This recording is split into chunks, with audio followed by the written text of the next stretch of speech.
I recognized long ago that in a free society where I'm not enslaved and I'm not, an indentured servant and I have some freedom of choice, that I have the power to manufacture meaning in my life. I can make decisions about my own life that create the meaning. For me, a meaningful life is learning something new tomorrow that I didn't know yesterday. Otherwise, it's a wasted day. You know the prisoner who puts X's in the boxes on the wall for the day they get out? I have that in my head, and the day that I get out is the day I die. All right? And what these boxes remind you of is every day you're alive, you're one day closer to death. So there's one fewer days in there to accomplish something that you might have wanted to accomplish. So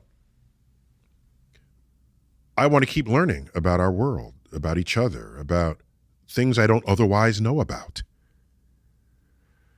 And there are people who only read things that they agree with or that they already know about, or that they're feeding some urge to be, to be validated.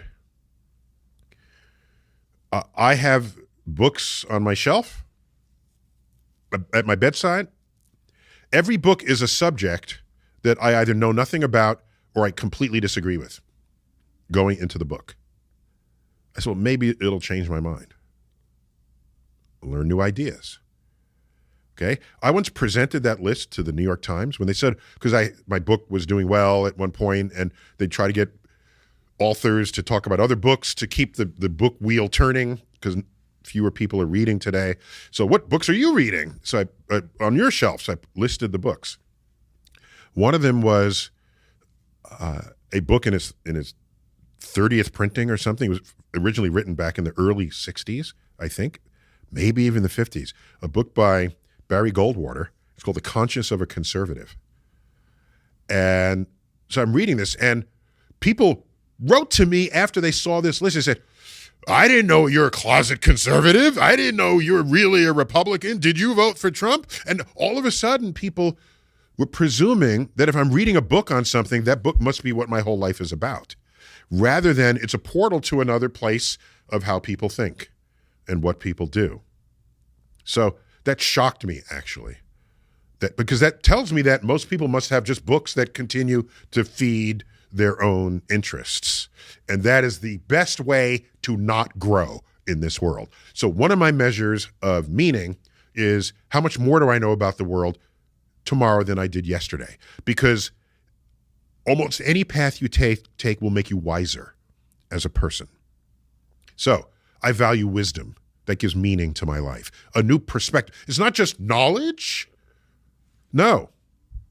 What is the arc? There's data. Data can become information. Information on further study becomes knowledge. And after enough time, when you see how the knowledge plugs in and applies, it can become wisdom. Wisdom is the distilled essence of all the details. The wisest statements ever spoken to you generally have no detail in them at all, do they? I've heard it said this way, wisdom is what's left over after you've forgotten all the details. It's the distilled essence of it all. So I want to be wiser on the porch, on my rocking chair. I don't want to be the old curmudgeon. In my day, we did it best. No, I don't want to be that guy. No. So that's one source of meaning. Another, and it's directly traceable to my parents, but I'd like to also think it's traceable to common sense, is spend a little bit of your life lessening the suffering of others. I don't mean redirect your life. Some people do. They work in soup kitchens and start not-for-profits to serve. Yes. I'm not that person. No, because the universe is what calls me.